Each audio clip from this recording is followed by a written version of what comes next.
In today's Maelstrom of Lore... No, what is Warhammer 40k? How do you explain it to a kid? Yeah, what's Warhammer 40k? Explain to a kid. Just simple. As well as... That's Xenos propaganda. the Imperium can't lose. And also... In our history, when we discover we're not alone, how often does that unite us? It's like, oh, look, another place for us to fight. I found what made me laugh loud was... This is the Maelstrom of Lore. MiniWarGamer Dave here from MiniWarGaming.com. Welcome, Wargamers, to the Maelstrom of Lore. Here we are with the team. We got Josh, Luca, and Matt. And behind the terminal, most importantly, we have Steve. We are in Steve's fate hands right now. He's rolling the dice for Zinch. So if we do things that Steve doesn't like, Steve's going to just do the things. He can pop his head wherever he wants. Literally. It can be on the desk. It could be on top of Luca's head. Wherever Steve wants to go, that's where it goes. But we're going to follow the Maelstrom today. Today's topic is Factions of 40K. And our first segment is Noob Hammer. So this is how we do this. First off, we're going to have to, for the newbies, what is Warhammer? That was my question. So, Luca, this is perfect. I'm a 5-year-old. Explain explain Warhammer to me like I'm 5. In 1 minute or less. Go. Oh, 30,000.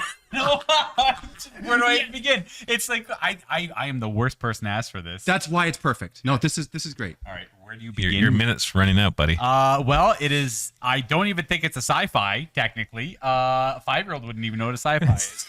Well, you could also say that it is in our galaxy, the glorious Milky Way. Stars. But Daddy, what's a galaxy? That's fair. Okay. Well, you see, when nebulas condense, I think together they form stars, celestial, and then celestial bodies form. And I think at some point, John Warhammer. I don't know. What? And that is Warhammer 40k. Explain to a 5-year-old. That is. To be fair, they would probably understand that as much as any other explanation of Warhammer 40k. It's difficult. You could just throw the core rulebook at someone and learn to read, I suppose. Well, hold on. This is beyond the rules. Yeah, this is beyond. This is the lore. No, what is Warhammer 40k? How do you explain it to a kid? Yeah, what's Warhammer 40k? Explain to a kid. Just simple. Let's upgrade it. 8 years old.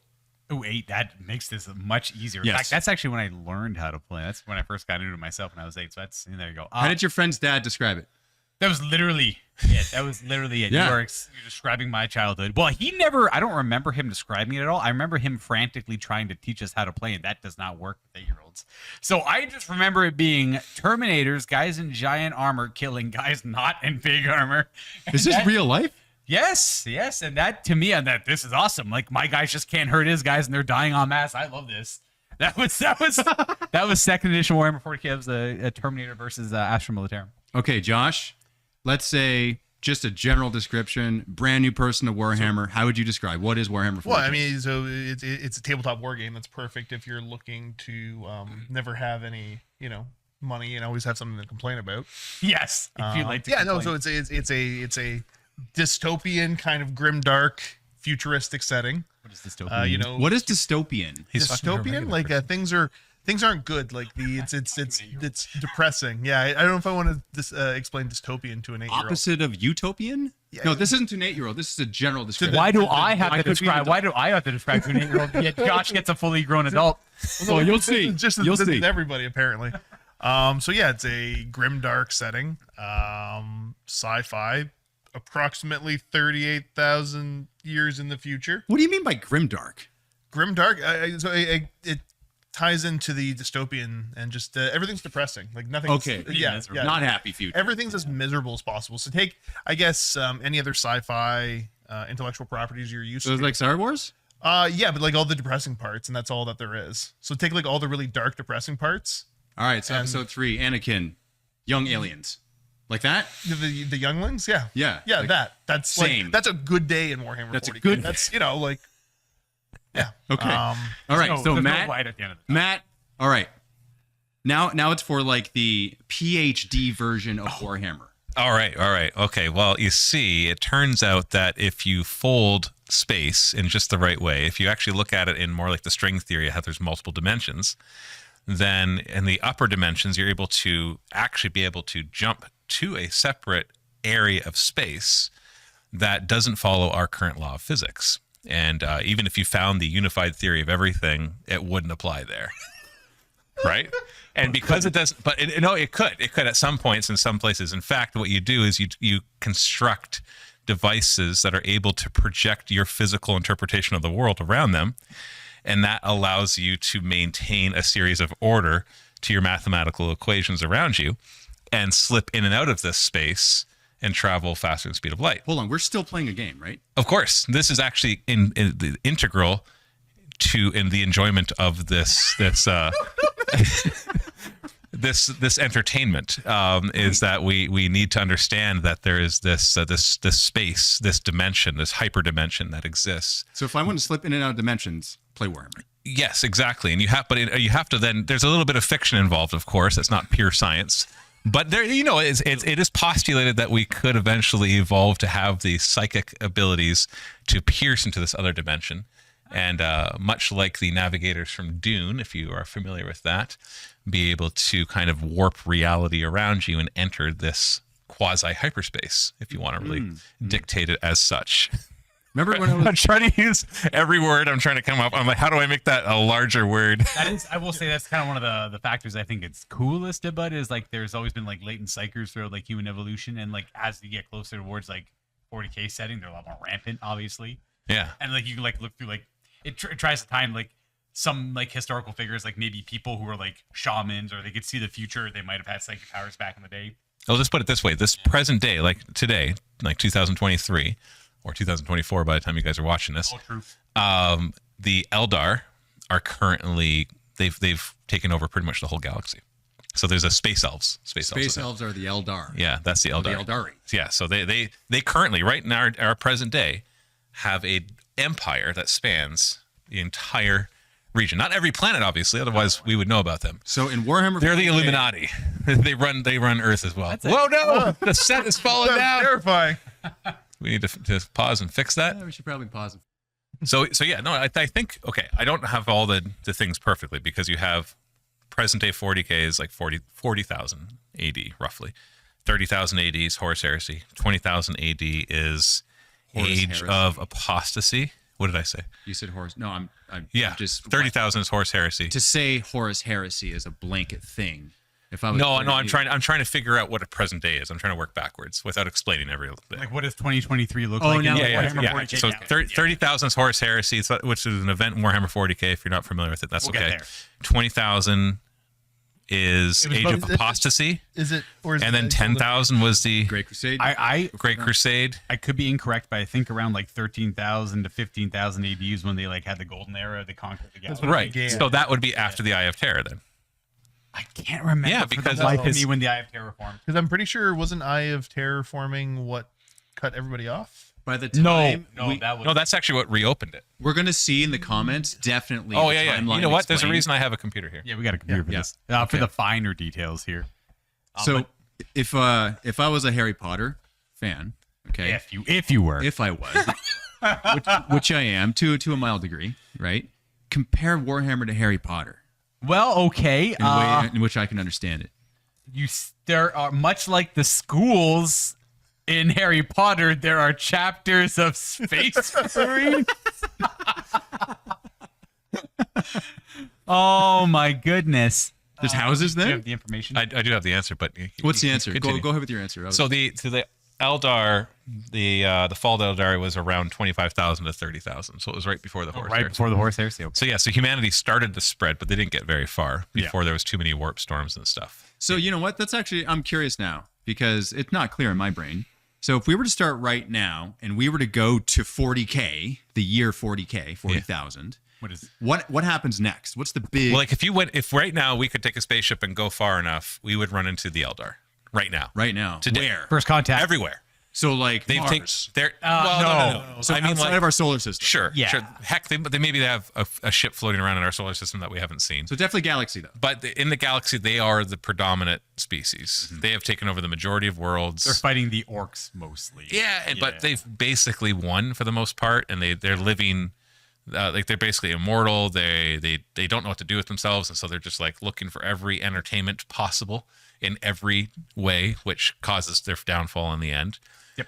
And right now, we're just a backwards technology, one planet civilization that they haven't even noticed yet. Backwards technology? Yeah, like who cares about like or backwater or whatever you want to call it. Oh, okay. Yeah. Primitive. Yeah. Comparatively to We're just little monkeys, right? Is that what the Eldar would call it? That's what they call us, monkeys. Yeah, which is monkeys, obviously. Yeah. But yeah, that's basically it. So you work forward, and basically humanity starts to spread out as the Eldar diminish. They got a little But too comfortable. they got too comfortable, and they birthed the Chaos God, which is that whole like chaos realm, which is based off of the emotions of everybody. And their emotions got so heightened in their entertainment that they literally birthed the God of entertainment. If we want to call it like that, Slanesh. We'll say entertainment. No, it's Nash is the god of entertainment. Yeah, It is, she's he, she, they, because it's a weird one. Yep. It always existed, but only existed when it was born. One of those. It's one of those kind of things, right? Sounds pretty good. It typically associated with like hedonism and stuff like that, but It's as if they use sonic vibrations to like communicate, make each other like painfully feel good. right. But it could just be they just kept writing more and more seasons of Survivor, and eventually birthed the Chaos God because of it. It's like, how much can we milk out of this show?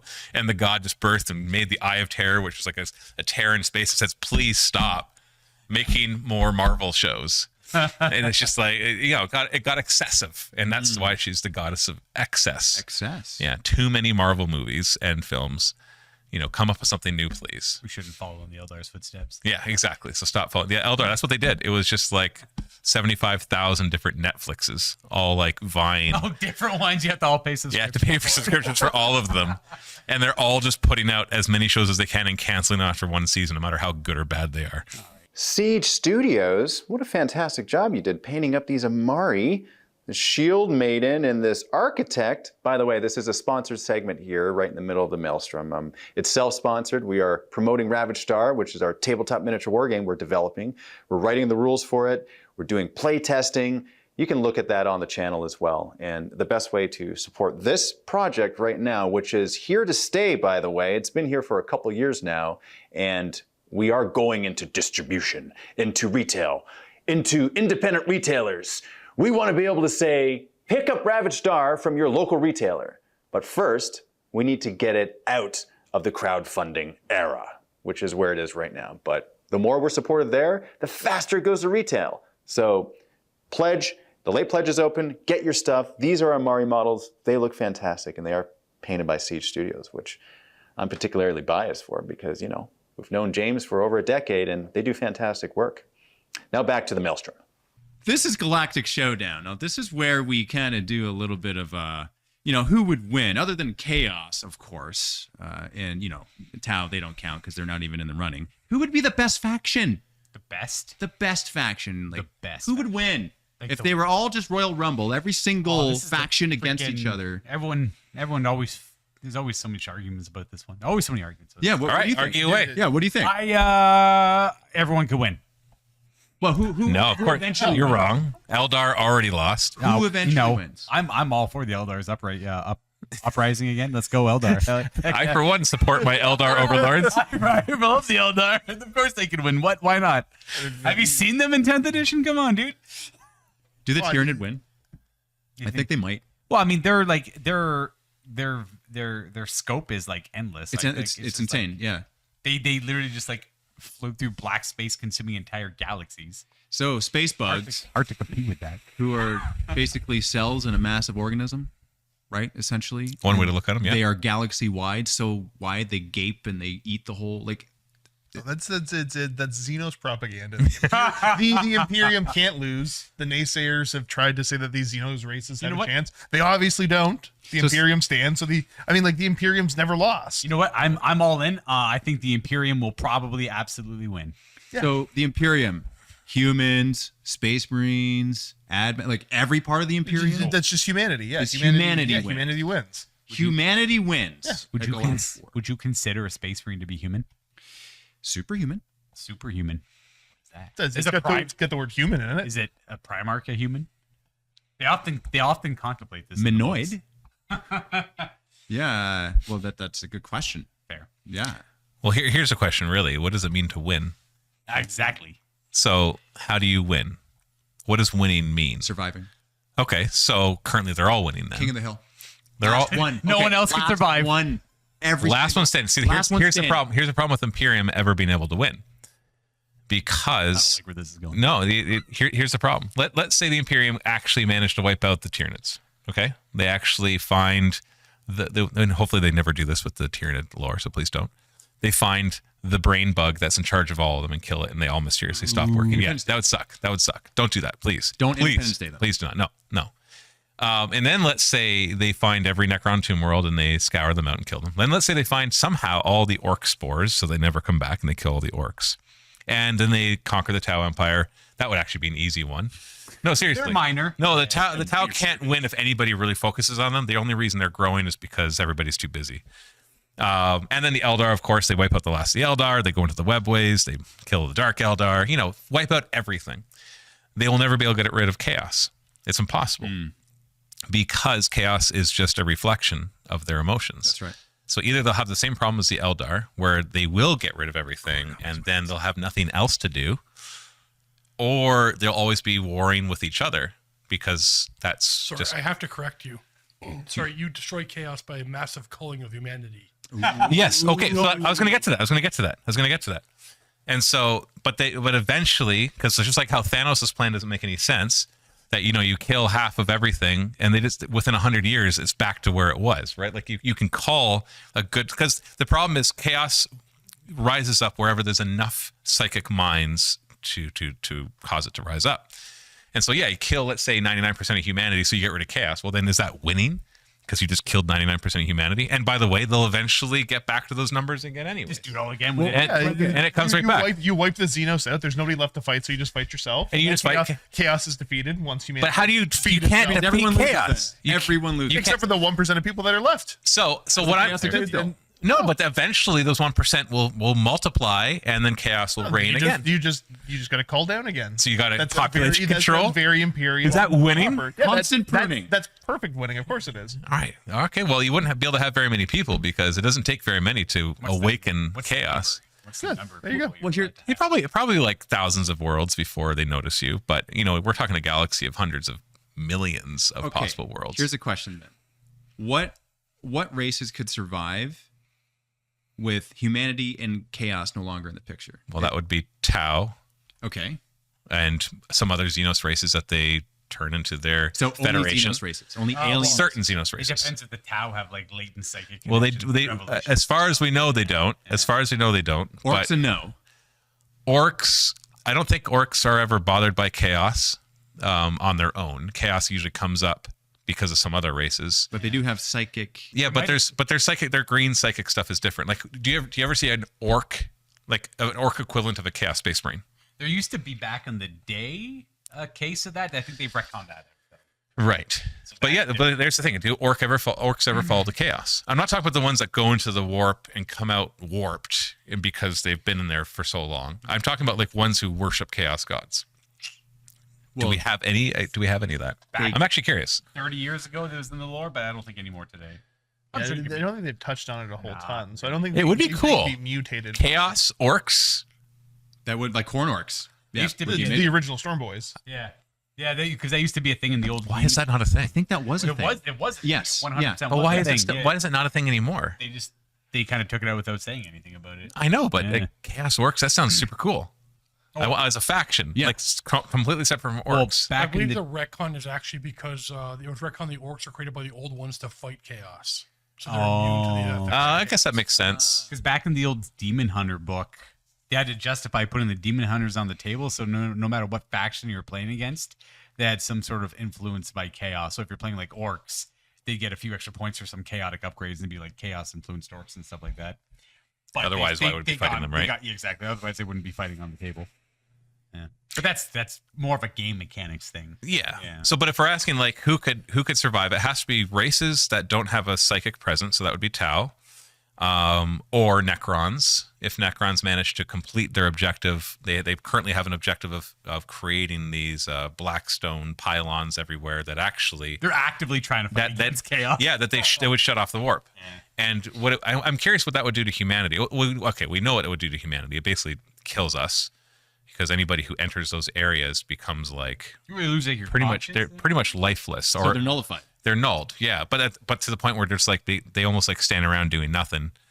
Kind of like I don't know. Have you seen Serenity, the movie Serenity?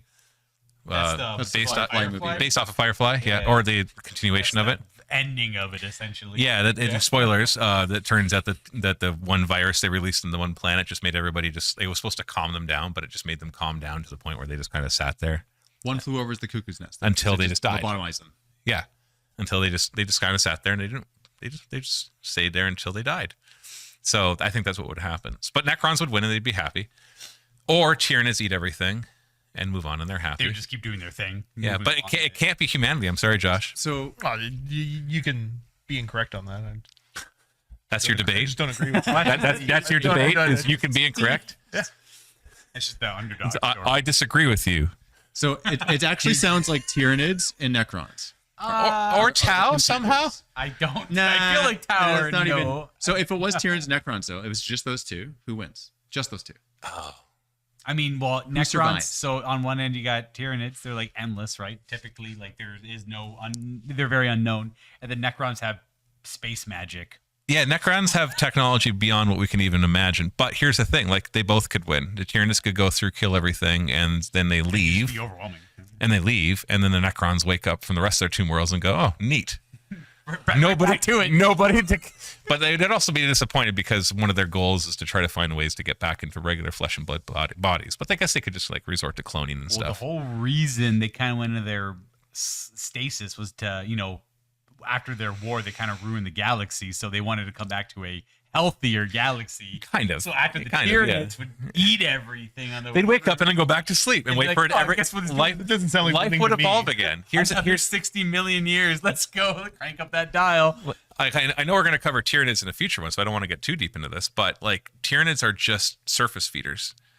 So That's right. So they don't, and I'm not just talking about how the fact that they don't go deep into the tomb worlds, but I mean that they don't take every last mineral out of the planet, which means, and we learned this from one of the novels with Belisarius Call, where he's actually going to a world the Tyranids consumed, and he starts a 300-year program that'll bring life back to that world.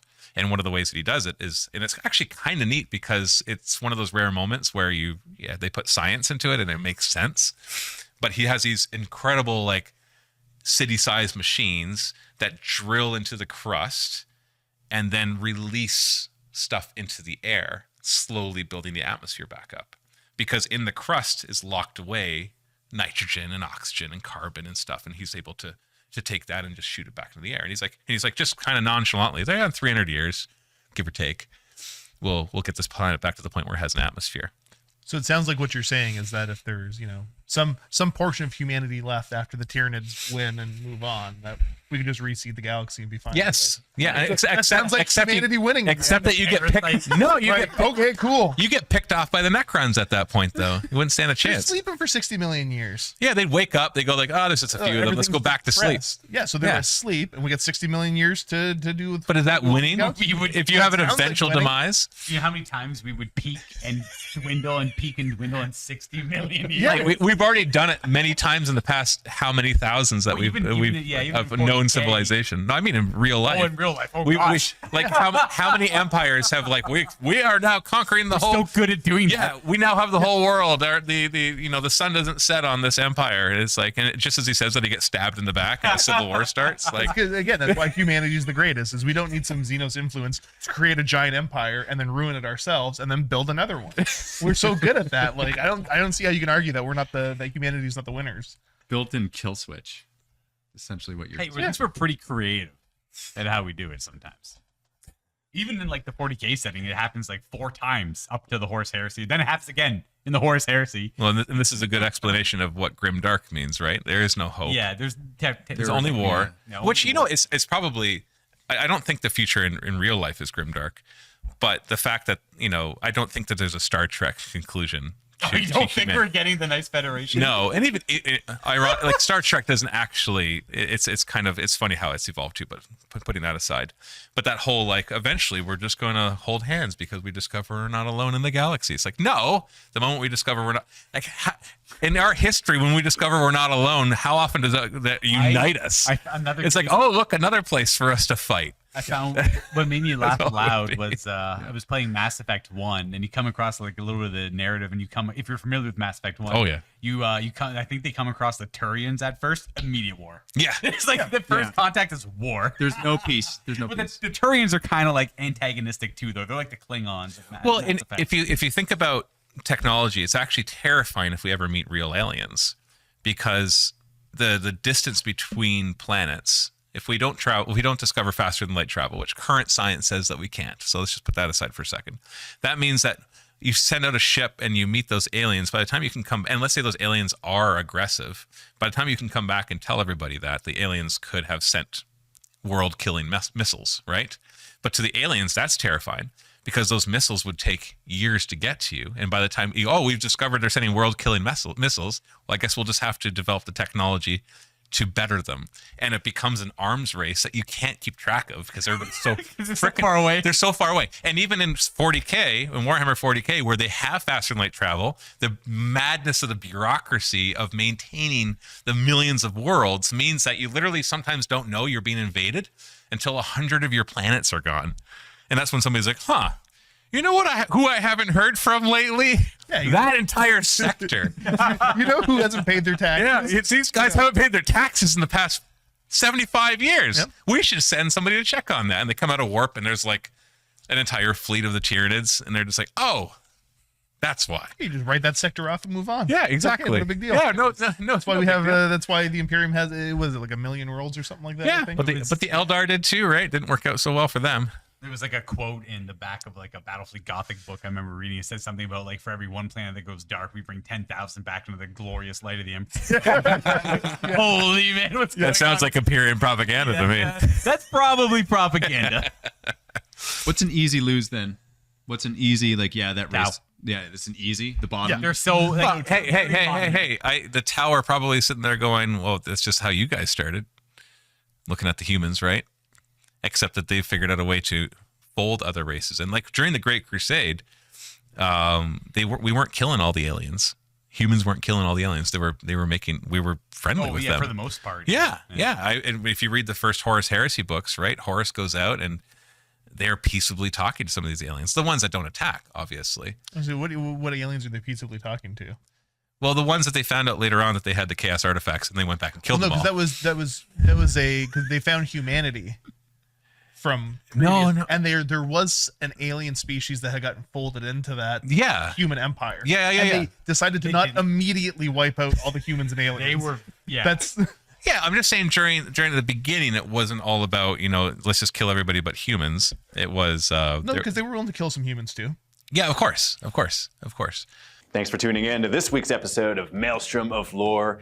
Be sure to check out even more in the MiniWarGaming Vault, links in description below, and leave suggestions as to what you would like us to record in the future. By becoming a Vault member, not only do you support the show, but you make it so we can make even more.